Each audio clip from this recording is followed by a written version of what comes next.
ici Délices Merveilleux. Alors aujourd'hui, petit tuto pour réaliser un meuble en Fimo, donc un meuble de salle à manger. Donc déjà, il vous faudra de la pâte Fimo, bien sûr. Et en fait, il va vous falloir donc soit une image provenant de Google, donc des gabarits, des patrons, soit vous en faites un vous-même en vous aidant d'une photo d'un meuble réel. Donc moi, c'est moi qui ai fait donc ce gabarit. Donc je ne sais pas si vous voyez. Donc un gabarit. Donc là, vous voyez, hein, il m'en faut deux comme ça. Et ensuite, vous prenez de la pâte et vous l'étalez. Donc qu'elle soit pas trop épaisse non plus, mais quand même assez pour que ça fasse pas un meuble tout fin, tout qui casse quoi. Donc ensuite, vous prenez votre gabarit, vous le collez, enfin vous le posez, excusez-moi, sur votre pâte Fimo étalée. Vous prenez une lame ou un cutter ou un scalpel. Voilà, c'est vraiment vous qui faites avec ce que vous avez.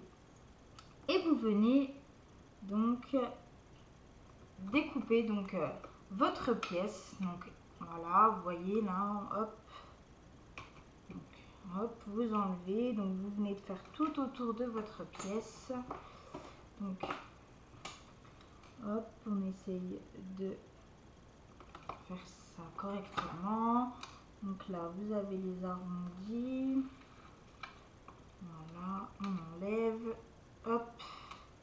Donc oui, après moi j'ai pris de la pâte Burke. Parce qu'en fait mon meuble je vais le repeindre derrière. Donc je me suis dit pourquoi utiliser de la pâte alors que j'ai beaucoup de pâte Burke. Ça m'a fait des économies. Voilà, donc votre gabarit est fait. Donc vous voyez, hein. Donc vous en refaites un deuxième, s'il faut un deuxième, etc. Donc ensuite vous passez ça au four. Donc à 110 degrés pendant 30 minutes. Donc moi, comme vous savez très bien, pour ma part, pour que la vidéo soit moins longue, tout est déjà découpé et cuit. Donc voilà, moi tout est là. Voilà, donc je vous montre, hein. Tout est cuit et voilà. Donc voilà les pièces de mon meuble. Donc, on va passer maintenant à la petite construction. Donc,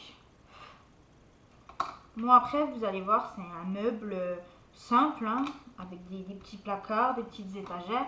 Après, c'est vraiment vous qui faites selon vos envies, selon vos goûts. Donc écoutez, moi je vais commencer à construire mon meuble et je vous retrouve tout de suite. Donc, voilà, ça vous donne ceci. Donc un meuble avec deux petites étagères, deux petites portes. Voilà.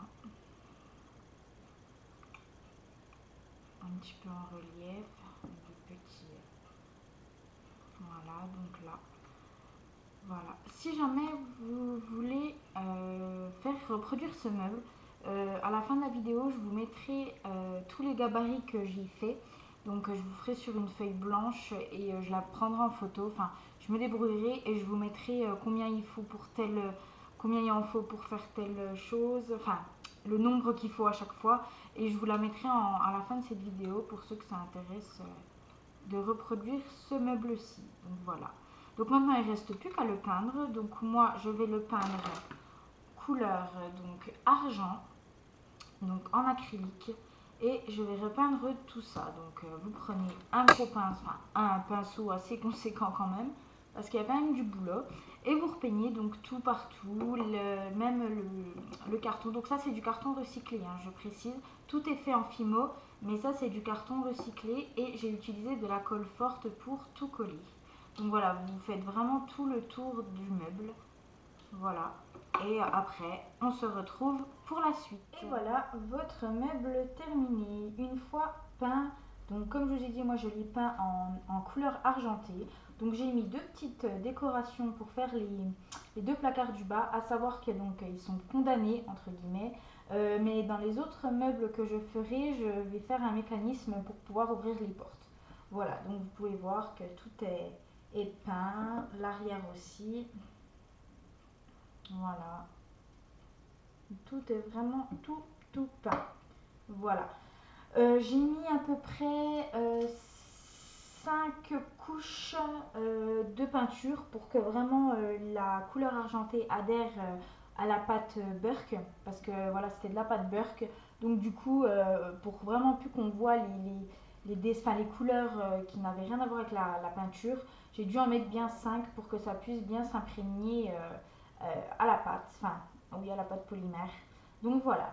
Je vous mets à la fin de cette vidéo les gabarits pour ceux que ça intéresse de reproduire ce meuble avec les mesures, tout ce qu'il faut. Voilà, donc j'espère que cette vidéo vous aura plu. Enfin, ce tuto, pardon, j'ai un petit peu bugué. J'espère que ce tuto vous aura plu. Je pense que je vais refaire d'autres meubles, pas du même style, mais je vais refaire d'autres meubles. Donc voilà, j'espère que ce tuto vous aura plu et je vous fais des gros bisous et n'hésitez pas à vous abonner. Bisous bisous.